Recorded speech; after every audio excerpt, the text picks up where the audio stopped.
Nuestra idea de hoy es plantearnos el maestro o pastor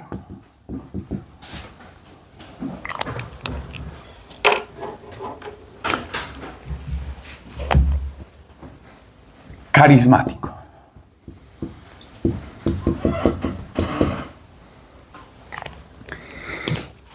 Y va en lo que tiene que ver con la pregunta que me hicieron hace un rato de ¿qué tiene que ver la alianza con Pentecostés? Porque yo les decía ayer, la alianza es un tema que atraviesa toda la Escritura.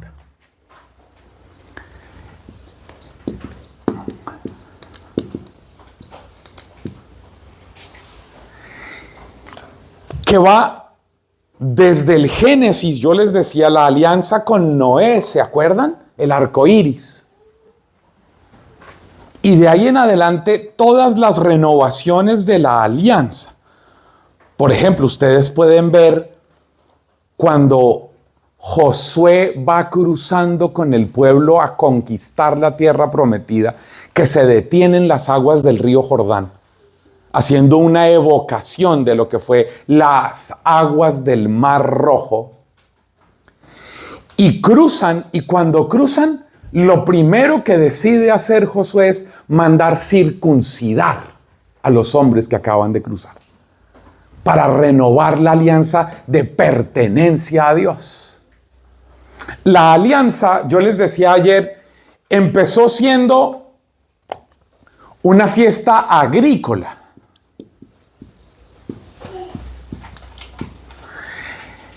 Que era lo que se conoce como la fiesta de las cosechas.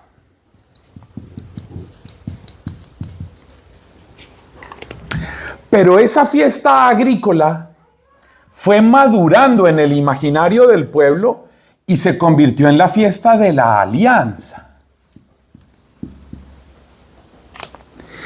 Y cuando ustedes ven que ya lo que sucede 50 días después de la Pascua, que es como lo celebra el pueblo de Israel, de ahí viene nuestra celebración, pues esta ya no es una fiesta agrícola, sino es una fiesta religiosa.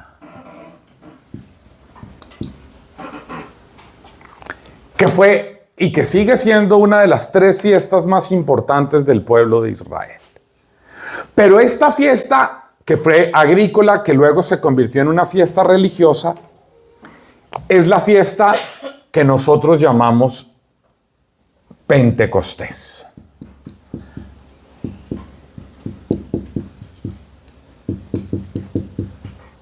Pentecostés. ¿Por qué Pentecostés 50 significa 50? Eso significa Pentecostés. 50. Y cuando nosotros vemos esto y vamos al capítulo 2 de los Hechos de los Apóstoles, alguien que mire por favor en sus Biblias, o los que tengan Jerusalén, por favor. Si alguien tiene Jerusalén por ahí, levante la mano. Ok, préstame tu Biblia un minuto. Quiero mostrarles algo para que lo puedan entender un poquito mejor. Cuando uno se acerca al capítulo 2 del libro de los Hechos de los Apóstoles,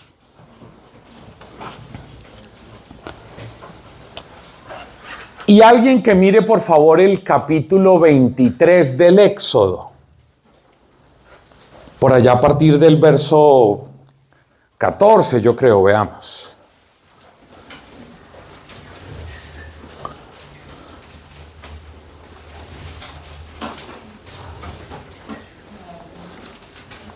Yo tengo ya. Éxodo en el capítulo 23. Las fiestas de Israel. Entonces, 3 veces al año me celebrarán fiesta. Guardarán la fiesta de los ácimos. Durante 7 días comerán ácimos como te lo he mandado, en el tiempo señalado del mes de Abib. Pues en él saliste de Egipto. Nadie se presentará delante de mí con las manos vacías. También celebrarás la fiesta de las siegas, de las primicias de tus trabajos, de lo que hayas sembrado en el campo, y la fiesta de la recolección al final del año. Ahí está descrita la orden de la fiesta de las cosechas, de Shavuot, la fiesta de Pentecostés. Pero además de eso, ¿por qué tenemos que hablar de esto? ¿Por qué tenemos que hablar de esto en un curso para formadores de las escuelas de crecimiento y pastores? ¿Por qué tenemos que hablar de eso? Pues porque esta es su identidad espiritual. Si yo estuviera aquí con las coordinadoras de la Legión de María, pues no hablo de esto. ¿Sí? O de los cursillos de cristiandad, pues no hablo de esto. Porque este es... Todo el mundo mírese el dedo índice, por favor. Todo el mundo mírese su dedo índice. Mírese el dedo índice, pero míreselo por dentro. No se mire la uña, mírese por dentro. Míreselo por dentro. Diga, no hay 2 iguales. Estas son las huellas digitales. Cuando usted tiene que poner la huella, dicen, este es solamente esa persona, no hay 2 así. No hay 2 así. La renovación carismática tiene esta huella digital. Esta es la huella digital de la renovación, se llama Pentecostés. Y ustedes, además de todo lo que ya hemos dicho esta semana, tienen que formar a la gente, no solo para que sean mejores personas, no solo para que vivan en el Espíritu su vida cotidiana, no solo ustedes deben dijimos, conocimientos, ¿qué más? Dije 3 cosas, conocimientos, experiencias y habilidades. Habilidades para vivir la vida cotidiana, sino que ustedes tienen que ser los expertos en la identidad de la renovación carismática. Porque sus escuelas de crecimiento lo que quieren es buscar gente que conozca, que asuma, que se apropie y que viva la experiencia de la identidad de la renovación carismática. Porque ustedes son profesores de las escuelas de crecimiento carismáticas. No es el RICA.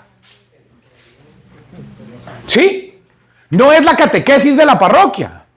No. ¿El RICA y la catequesis de la parroquia son valiosos?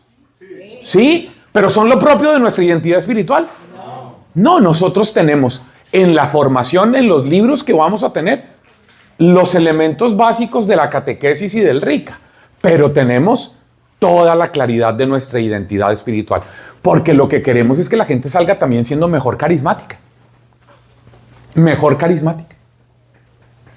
Mejor persona, mejor católica y mejor carismática. ¿Sí? Eso es lo que buscamos. Mejor persona, por eso hemos hablado tanto de lo que hemos hablado, que me parece maravilloso y nunca va a ser suficiente. Segundo, mejor católica, claro, que conozca mejor nuestra identidad de iglesia católica, pero mejores carismáticos. Mejor la vida en el espíritu.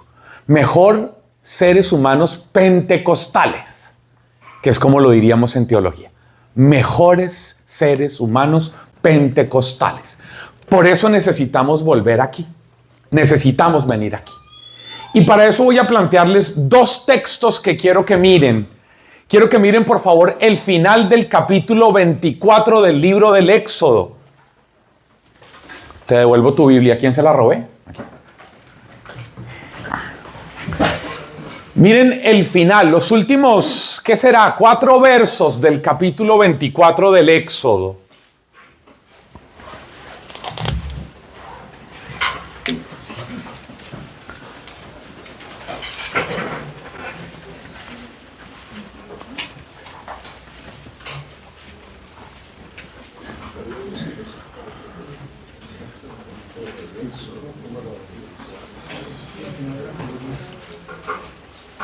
Lean desde el verso 12 hasta el 18, por favor. Miren algunas cosas que están ahí. Éxodo 24, del 12 al 18. Qué feo. ¿Lo encontraron? Sí. ¿Alguien que por favor lo lea? Moisés en el monte. Yahvé dijo a Moisés. Un minuto. ¿Eso que dijiste ahorita es qué? ¿Es qué versículo? Éxodo 24. Pero eso que acabas de leer, ¿qué dijiste? ¿En qué versículo está? En el 20. Antes del 12. Pero el encabezado. Ok, aprendizaje. Nunca se lee. No se lee. Nunca se lee. Lo que está en negrilla, ese encabezado, nunca se lee. ¿Por qué? Porque no es palabra de Dios. Porque eso no hace parte de la escritura. Eso lo escribió. Si tú ves tu Biblia al comienzo te dice quiénes son los editores. ¿Sí? Y entonces aquí te dice que los editores se llaman Declé de Brobá. Son dos señores, el señor Declé y el señor de Brobá. Ellos fueron los que pusieron las negrillas. Las negrillas, esos subtítulos que ustedes ven aquí, no son parte de la Biblia. No son parte de la escritura. Porque eso que tú acabas de leer, en otras Biblias se llama de otra manera. Dice otra cosa. ¿Por qué? Escúcheme esto. Esto es importante porque ustedes son profesores. Ustedes tienen que saber por lo menos estas ideitas bíblicas básicas. Claro. Y es, lo que está en negrilla no es palabra de Dios. Lo que está en negrilla en subtítulos o en títulos en sus Biblias, eso no está en los textos originales.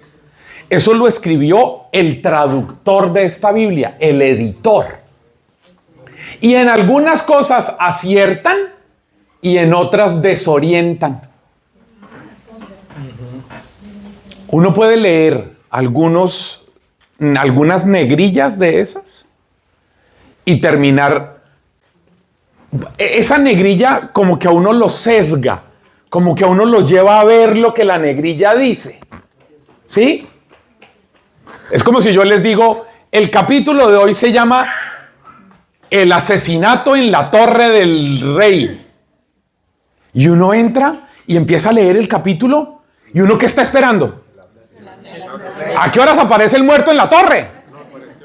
¿Sí? Pero si no fue un asesinato, sino un suicidio. Entonces lo que aparece en negrilla ya uno lo hace pensar de cierta manera. ¿Sí? Lo predispone, lo sesga. ¿Sí? Entonces, cierro paréntesis, no se lee lo que está en negrilla nunca.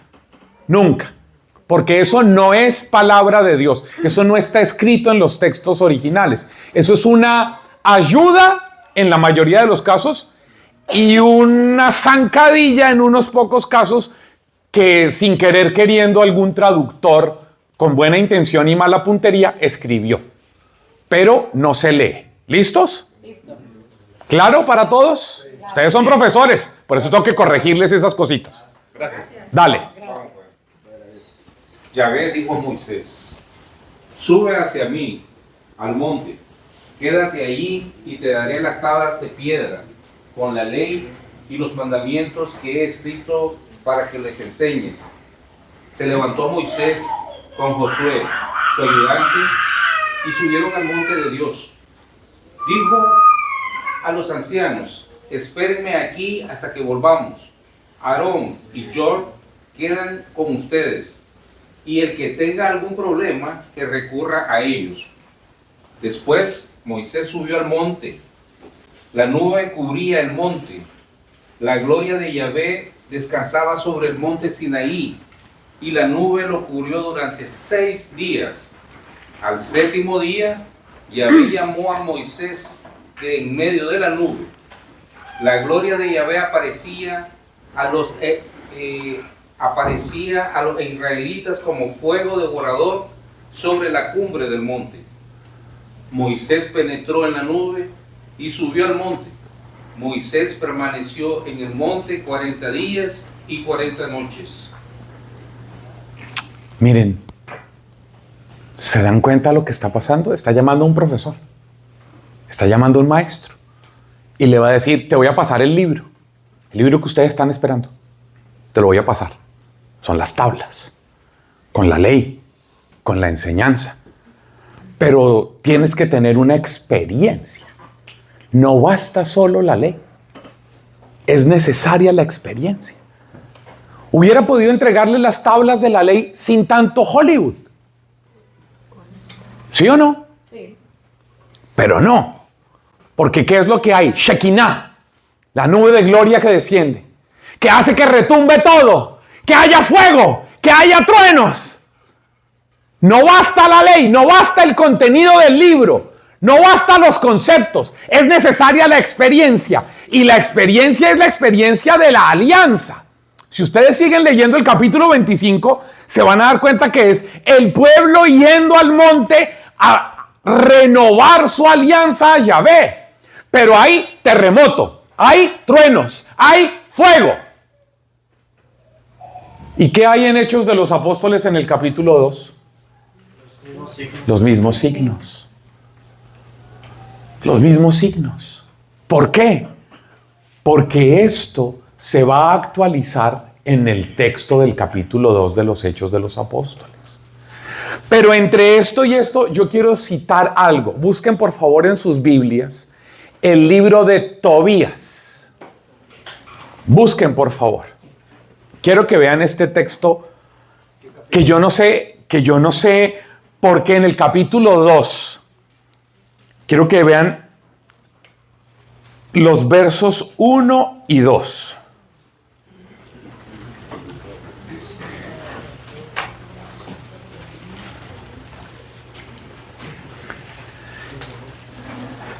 Yo no sé, ahorita ustedes me van a decir, ustedes que llevan tantos años en la renovación carismática, si alguna vez han oído a alguien predicar en sus encuentros, en sus vigilias de Pentecostés o en el congreso anual o en sus retiros de su comunidad, hablar de la renovación carismática y de la identidad carismática y de Pentecostés a partir de ese texto de Tobías. A mí me parece que es una falta grave que hemos tenido los predicadores de la renovación, el no buscar en este texto claves para entender Pentecostés. Tobías capítulo 2, versos 1 y 2. ¿Alguien más que lo lea, por favor? Tobías capítulo 2, versos 1 y 2.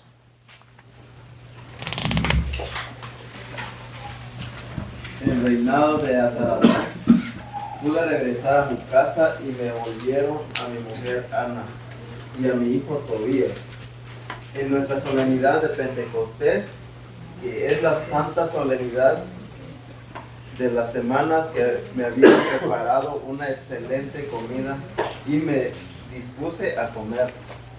Cuando me presentaron la mesa con numerosos manjares, dije a mi hijo Tobías: hijo, ve a buscar entre nuestros hermanos deportados en Nínive a algún indigente que se acuerde del Señor, y tráelo para que coma con nosotros.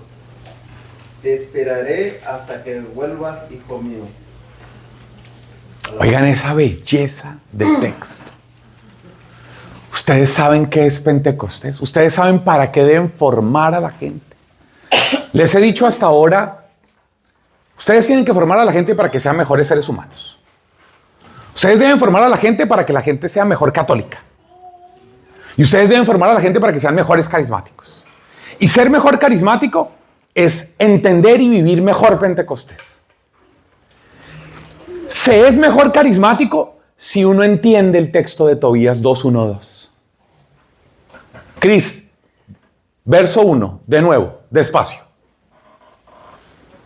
En el reinado de Azaradón, pude regresar a mi casa. Ojo, vamos paso a paso. Ustedes saben cómo soy yo. Vamos a hacerlo con cuidado, Cris, hasta ahí. Yo te voy diciendo cuando sigues. En el reinado de Azaradón, es decir, es como si estuviera diciendo en el 2024. Es la manera de ponerle fecha. ¿Sí? En esa época la manera de poner fecha es en el reinado de Azaradón. Es decir, Azaradón fue rey entre tal y tal época. ¿Sí? Es como si ustedes dijeran durante el gobierno de Joe Biden. ¿Me hago entender? Sí. Ah, ustedes dicen en el gobierno de Joe Biden. Ok, eso fue entre el 2021 y el 2025. Ah, ok, ya saben Hay una ubicación temporal. Hay un contexto. La experiencia de Pentecostés que sucede en un contexto, en un tiempo particular, en una realidad. Porque ustedes van a decir, claro, durante el gobierno de Joe Biden, ahí hubo un periodo de inflación. Ahí hubo un periodo de gran penetración de inmigrantes ilegales. Ahí hubo una gran cantidad de inseguridad y de robos. Ahí aumentaron los locos que entraron disparando a las escuelas. Entonces usted dice, ya sé qué era lo que estaba pasando. ¿Me hago entender? Es decir, hay una descripción de tiempo y de contexto, de realidad social. Siempre la experiencia de Pentecostés debe estar asumida a una realidad. ¿Por qué estamos cambiando los libros de formación de las escuelas de crecimiento? ¿Por qué? Porque la realidad actual cambió y los libros fueron escritos hace 40 años o 45 años. Necesitamos tener una formación con unos libros que estén actualizados, porque esta es otra realidad la que estamos viviendo. ¿Sí? Una cosa es haber vivido en Venezuela antes del año 2010 y otra cosa después del gobierno de Hugo Chávez y de Maduro. Son dos realidades top. Pregúntele a un venezolano si es lo mismo. Es una realidad totalmente diferente. A ustedes, ¿quiénes de ustedes, levanten la mano, son salvadoreños? ¿Es lo mismo antes de Bukele que después de Bukele? Y ustedes están aquí. Ahora pregúntenle a sus familias que están allá. ¿Es lo mismo? No, es una realidad diferente. Yo no sé si mejor o peor. Pero es diferente. Entonces, si yo le digo a un salvadoreño, durante el gobierno de Nayib Bukele, usted dice, ya inmediatamente, usted dice, ya sé qué era lo que estaba pasando en ese momento. ¿Me hago entender? Siempre la experiencia de Dios está referida a un contexto humano, social, que está descrito así. Sigue, Cris. Pude regresar a mi casa. Pude regresar a mi casa. ¿Usted sabe qué significa? Que él había sido un esclavo. Lo está diciendo un esclavo. Uno con un capítulo 2 jodido. Pude regresar a mi casa. ¿Saben por qué lo dice? Algo que va a pasar para nosotros el año entrante se llaman jubileo. En los jubileos del pueblo de Israel, que eran normalmente cada 10 o cada 25 o cada 50 años, la ley ordenaba que si tú tenías un esclavo, en el jubileo tenías que dejarlo libre. ¿Sí? Entonces nos está hablando de jubileo. Pude regresar a mi casa. Ojo, dos cosas ha dicho durante el tiempo de Asdalón, es decir, en una época, en un contexto, en un momento muy particular. Pude recuperar mi libertad. Sigue, Cris. Y me devolvieron a mi mujer Ana y a mi hijo Tobías. Y me devolvieron a mi mujer y a mi hijo. Trate de describir lo que usted cree que humanamente está pasando en la vida de este personaje. Un esclavo que además había perdido a su mujer y a su único hijo, que también habían sido entregados como esclavos, que se los habían quitado. Y me devolvieron a mi mujer y a mi hijo. Mira esa realidad humana que está ahí. Es impresionante. Sigue, Cris. En nuestra solemnidad de Pentecostés. La solemnidad de Pentecostés. Oigan, ¿ustedes saben qué es lo que debe pasar en la gente a la que ustedes le dicten clase? ¿Saben qué debe pasar en la gente que va a su grupo de oración? Que diga eso. Que diga eso. El tiempo de Pentecostés es el tiempo de la reconstrucción de las relaciones y el tiempo de la libertad. Ese es un tipo que había perdido todo. Que había vivido como esclavo. Y en la solemnidad de Pentecostés, la experiencia de Pentecostés es la reagrupación de los que ama. Dígame si no es hermoso. Sigue, Cris. la santa solemnidad de las semanas. Que es la solemnidad de las semanas, de las cosechas. Shavuot. Es la fiesta de la solemnidad de Pentecostés. Ahí hay una descripción de la teología de lo que es Pentecostés. Sigue, Cris. Me habían preparado una excelente comida. Mire eso. Están hablando de ustedes. Ustedes son los chefs. Que cuando la gente llega a su clase, a su escuela de crecimiento, ¿qué es lo que va a encontrar? ¿Qué acaba de decir Cris? Me habían preparado, ¿qué? ¿Qué dice el texto, Cris? Me habían preparado Una excelente comida y me dispuse a comer. una excelente comida y me dispuse a comer. Pentecostés, para ustedes, desde ustedes, es la preparación de un banquete, de una fiesta, de una parranda, en donde hay manjares. Esa es la formación. Manjares. Pero no solo manjares. Hay una experiencia. ¿Cuál? La de la libertad de los esclavos. Y de la del reencuentro con los que se habían alejado. Sigue, Cris. Cuando me presentaron la mesa, Cuando me presentaron la mesa en mi clase de mi escuela de crecimiento, sigue, con numerosos manjares, sigue, dije a mi hijo Tobías: Hijo, ve a buscar entre nuestros hermanos deportados en Nínive algún indigente que se acuerde del Señor. mire eso. Ve a buscar entre nuestros hermanos que han sido deportados, que son unos inmigrantes, que viven allá solos, que vive como indigente. Esa es la gente de sus escuelas de crecimiento, que se siente aquí deportado, que se siente inmigrante, que se siente solo, que se siente que aunque gana 20 pesos la hora, vive como un indigente porque le faltan muchas cosas. Ve y búscalo, Tobías, ve y busca a esos a los que te encuentres, para que venga y coma. Y yo no voy a empezar a comer hasta que ese no llegue. Aquí te voy a estar esperando. Eso es Pentecostés. Pentecostés es que me duele su dolor, es que me duele su vacío, me duele su agonía, me duele su hambre, me duele su sed. ¿Se acuerdan lo que escribimos del desierto? Que no tenían que comer y Dios les dio codornices y les dio maná, y que tenían sed y sacó agua de la roca, y que tenían que vivir de noche. Es la misma realidad.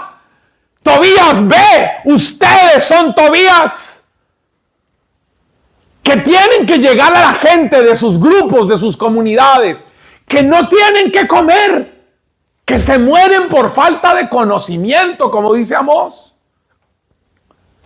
que mueren de hambre, que tienen sed, pero no sed de aprender cuántos son los sacramentos y los pecados capitales, no, tienen sed de resolver su capítulo 2. Tienen sed de ser mejores católicos, mejores cristianos, que tienen sed de ser mejores carismáticos, que tienen sed de Pentecostés. Ustedes son la respuesta, ustedes son Tobías, que van a buscar, que van a reconstruir, que van a dar alimento, que van a darle bebida para saciar la sed a esa gente que viene sintiéndose esclava, a esa gente que ha vivido sin libertad, a esa gente que estaba condenada a vivir sin esperanza, y que llegada la solemnidad de Pentecostés encontraron la libertad la posibilidad de reencontrarse con ellos y con los que amaban, de volver a comer. Pero ese que sabe cuál es su capítulo 2, que está muerto de hambre, dice, no voy a comer todavía. No voy a comer todavía. Fue sanado de sus egoísmos, de sus apetitos, de sus mezquindades. Y dijo, yo aquí no como hasta que no llegue. El que está viviendo como un mendigo. El que está viviendo como un indigente. El que se siente desplazado, inmigrante, solo. El que se siente un homeless, aunque tenga troca y televisor de 45 pulgadas, se sienta un homeless.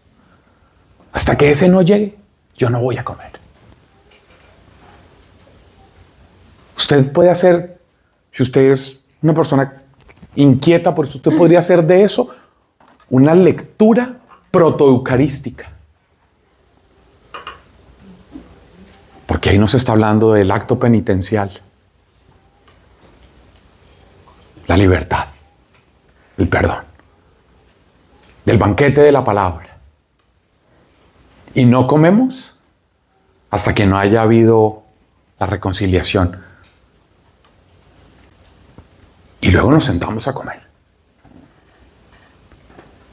Usted puede hacer lecturas variadas, siempre que estén sustentadas, argumentadas. Pero eso es Pentecostés.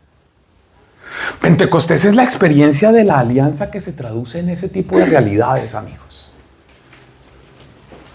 A mí me da pesar que nosotros no hayamos estudiado Tobías para hablar de la renovación carismática. En la solemnidad de Pentecostés. Yo voy a ir a predicar Pentecostés en la diócesis de Worcester, Massachusetts, y después de eso voy a ir a predicar Pentecostés en la diócesis de Santiago de los Caballeros en República Dominicana. Ya que no adivinan de qué voy a hablar. De Tobías. Porque es que eso es Pentecostés. La gente cree que Pentecostés es el aposento alto, el cenáculo, lenguas como de fuego. Pero es que no está hablando de la solemnidad de Pentecostés. Para poder entender la experiencia de Pentecostés. La experiencia de Pentecostés, que es Moisés subiendo al monte y diciendo, me voy a introducir en la presencia de Dios. ¿Se acuerdan que el texto que acaban de leer lo dice? Y descendió Dios. Y descendió Dios. La presencia de Dios, Shekinah. La presencia de Dios descendió. Y le dio a Moisés la enseñanza que tenía que compartir. Y es maravilloso que cuando ustedes ven el texto de Pentecostés en el capítulo 2, ustedes ven que desciende Dios. Vayan al capítulo 2 de los Hechos de los Apóstoles, por favor.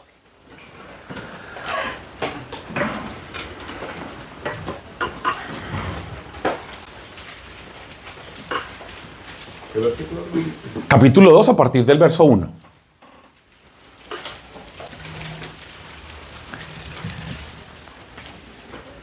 ¿Alguien más que lo lea? Amén. A ver. Ahí quietico, tranquilo. Léelo ahí sentadito, no hay problema. ¿Hasta dónde? Lee capítulo 2, verso 1 y yo te digo hasta dónde. Al llegar el día de Pentecostés, estaban todos reunidos. Paremos ahí. Al llegar el día de Pentecostés, si yo escucho eso, yo inmediatamente sé de qué me están hablando. De una fecha. De la solemnidad de Pentecostés. Pero el texto original no dice eso. El texto original utiliza una palabra que es maravillosa. El texto original, para hablar de Hechos capítulo 2, verso 1, la palabra que utiliza en griego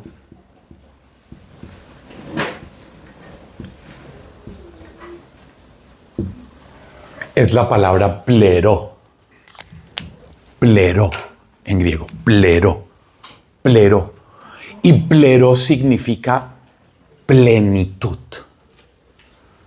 plenitud. Escuche cómo dice el texto original en griego. ¿Cómo dice en español en la traducción que tú tienes? Léelo.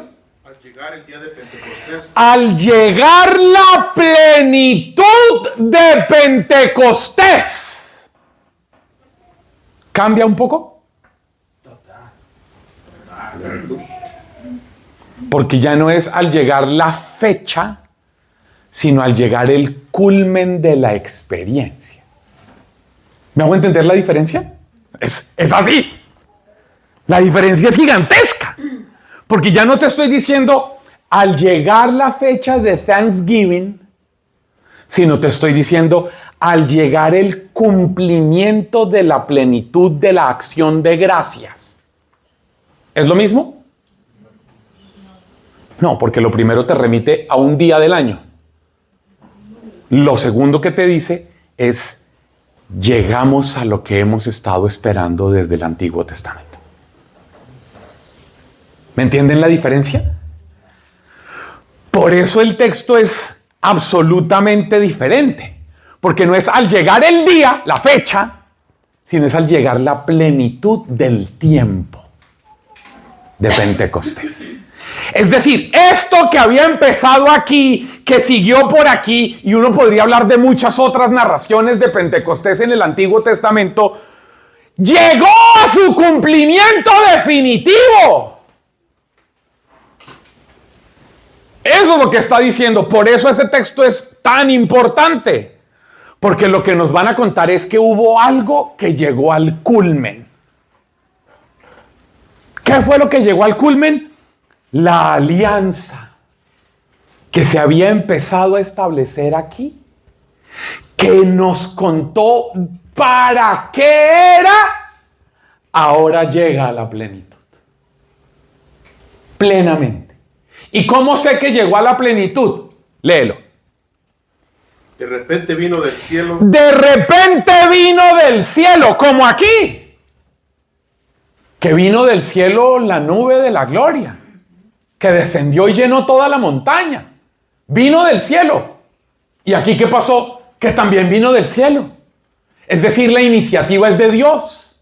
Y vino de repente, es decir, que no se puede premeditar, no se puede libretear. Usted no le puede decir a Dios, Dios, de 8 a 8 y 20 vamos a hacer esto y tú tienes que hacer esto. Y el Dios que le dice como, ¿de qué me estás hablando?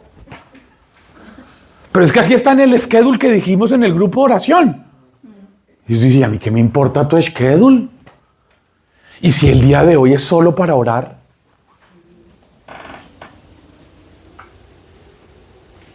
Así el predicador se ponga rojo y se muerda los codos.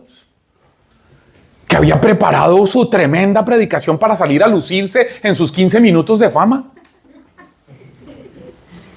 Pero si lo que el Espíritu mueve es que esa noche es para orar. Mire, yo he vivido en mi vida, pues ustedes se imaginarán, llevo casi 37 años en esto. Pero recuerdo una escena por el lugar. Estábamos en Cuba. Nos fuimos escondidos a hacer misión a Cuba en el año 2002 con un grupo de amigos. Éramos los que coordinábamos la renovación de jóvenes de América Latina. Éramos un grupo de amigos y me fui con la flaca, con Silvia Mariela de Paraguay, su mamá, con la coordinadora de los jóvenes de Chile y con el coordinador de los jóvenes del Salvador, un tipo que se llama Gerardo Cetino. Y nos fuimos nosotros escondidos a Cuba, diciendo que íbamos de paseo a las playas. Y nos íbamos a hacer misión para la renovación. Y en una ciudad que se llama San José de las Lajas nos recibió el párroco. Y el evento era mañana. Y hoy el párroco dijo, ¿ustedes están dispuestos a que los metan a la cárcel? 2002. Yo tenía 28 años. Y yo dije, pues, padre, yo vengo de Colombia tratando de que no me pase eso. Y las dos viejas se miraron entre sí y se fueron achicando. Y nosotros dijimos, ¿por qué, padre? ¿Qué tal si nosotros vamos y golpeamos de casa en casa e invitamos a la gente para que venga mañana? pero corremos el riesgo de que nos chismosee alguien, nos apee y vengan y nos lleven. Padre, déjenos orar un momentico. Y nos fuimos nosotros a conversar y dijimos, bueno, ya estamos aquí, o sea, vamos, hagámoslo. Y nos fuimos. Porque en las actividades de la iglesia iban 20, 25 personas. 30, si había una gran cosa, habían 50, a menos de que fueran pues Pascua o las fiestas grandes, ¿no? Y nos fuimos de casa en casa a invitar gente. Venga, mañana a las 7 de la noche en el templo parroquial, no sé qué. Y para hacerles corto el cuento, al día siguiente habían unas 400 personas. Y el cura estaba pero tan conmovido. Él estaba allá atrás, metido en el huequito ese del confesionario. Y había una que otra persona iba y se confesaba, pero aquí estábamos cantando, predicando. Y hubo un momento en que él se paró. Y yo lo vi, se puso el ornamento, se puso paño de hombros. Y fue y sacó la custodia, la desempolvó. Fue y sacó el Santísimo. Y todo cambió. La noche fue... Eso no estaba planeado, el cura no iba a hacer eso. Y cambiaron la música y cambiaron todo. ¿Y yo qué le iba a decir? Si nosotros sentíamos que era de repente vino del cielo un viento huracanado que llenó toda la casa. Y hubo gente que se sanó. Nosotros vimos gente parándose de la silla de ruedas. Vimos gente que tenía las manos torcidas. Así recuerdo mucho el caso de una persona. El Señor me dio una palabra de conocimiento de una persona que está siendo sanada de una artritis degenerativa que lleva 15 años. Y la persona se para y empieza a hacer esto.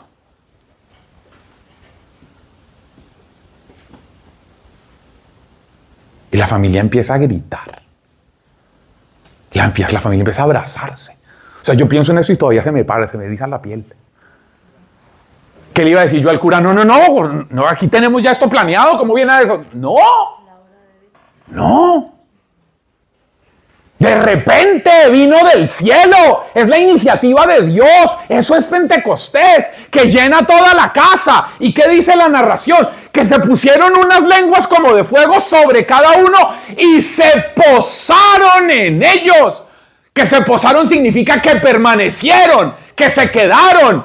Que ya el Espíritu de Dios no era por un periodo corto de tiempo, como en el Antiguo Testamento. Que los hombres del Espíritu, los hombres de Dios, eran personas a las que el Espíritu los tomaba, los cogía, los poseía y después se iba. No quiere decir que se quedó. Oigan, que la gente de sus escuelas de crecimiento descubra que el Espíritu se ha quedado en ellos. Que se posó sobre ellos para cambiarles la vida, para transformarlos. Que no depende de ellos que el Espíritu se vaya. Escúcheme. Enséñenle a la gente que vivir Pentecostés no es que depende de mis comportamientos que Dios se quede o se vaya. No, Dios ya no se va. Así usted haga las peores cosas que se le ocurran hacer, Dios no se va. Luego Pablo lo va a decir en la carta a los Colosenses. Pablo va a decir que los carismas y la vocación son irrevocables. Irrevocables. Dios no se va. Dios no se aleja. Dios no les da la espalda. Hay gente que se siente terriblemente pecadora y dice, no, es que Dios ya... No. El Espíritu vino y se posó sobre ellos. ¿Y cómo se notó? ¿Qué pasó? Que empezó a llegar la gente. Escúcheme bien. En esa narración, ¿qué sigue diciendo? De repente vino al cielo un ruido como una impetuosa ráfaga de viento que llenó toda la casa en la que se encontraban. Se les aparecieron unas lenguas como de fuego que se repartieron y se posaron sobre cada uno de ellos. Entonces quedaron todos llenos de Espíritu Santo y se pusieron a hablar en diversas lenguas. Óiganme, ustedes los profesores, se pusieron a hablar en diversas lenguas según el Espíritu se los concedía. Ojo, Yo quiero que ustedes sean profesores serios dentro de la renovación carismática. Ese texto no se puede usar para hablar del don de lenguas. Pacho, pero yo he escuchado a todos los de la renovación hablando del don de lenguas de ese texto. No se puede usar para hablar del don de lenguas porque ese no es el sentido del texto.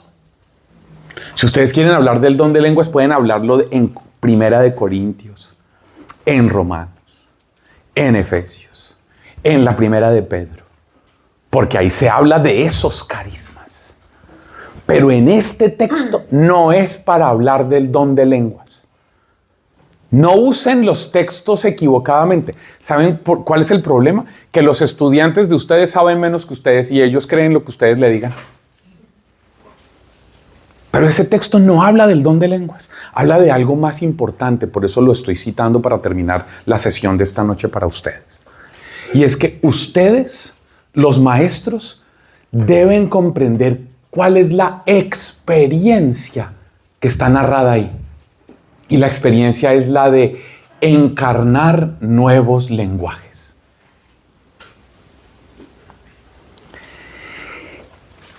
Que ustedes como maestros sean capaces de ayudarle a sus estudiantes, porque sigue leyendo. ¿Qué es lo que termina diciendo?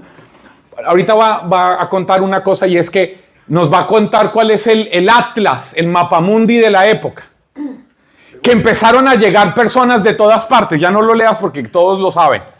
Partos, medos, elamitas, habitantes del Ponto, de Frigia, de Asia, de Panfilia, de la región circunvecina de Cirene. Todos. ¿Saben qué significa?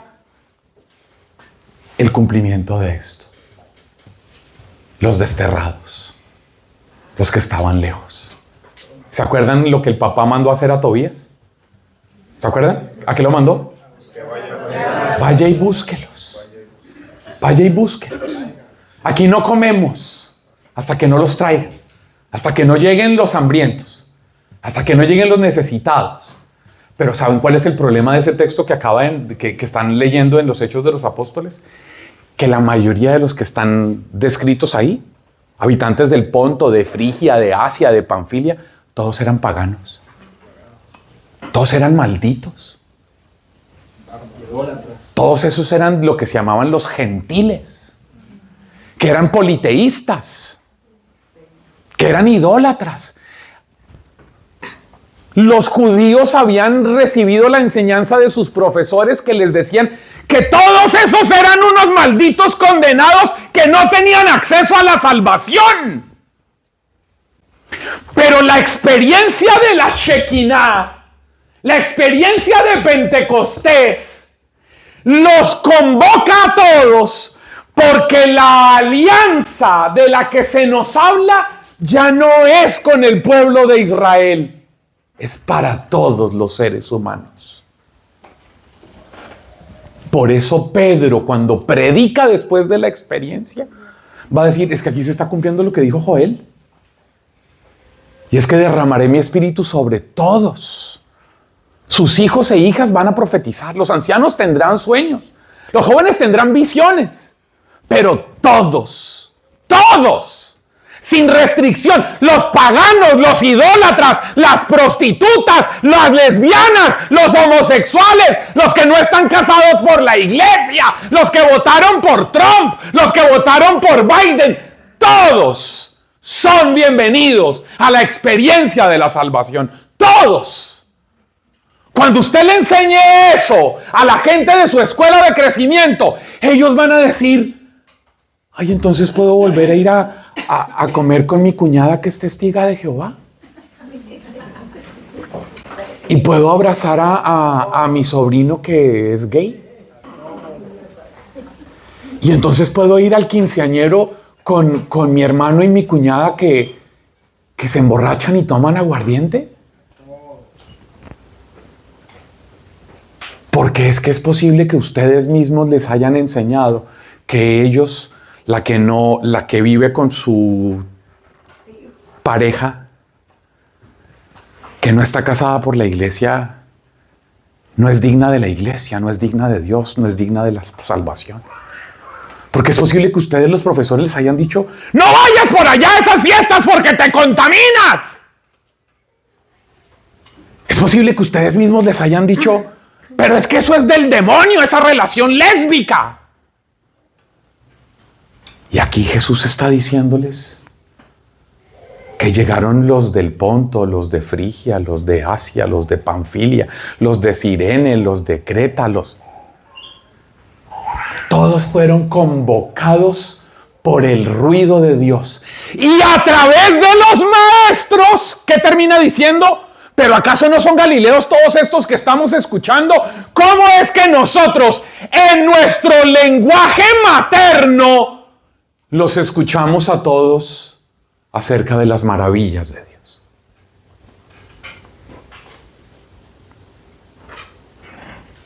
¿Para qué son las clases que ustedes dictan?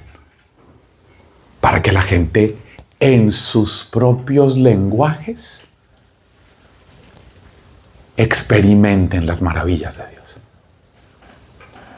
Para eso es que ustedes entran a un salón de clases. Para eso es que ustedes son profesores.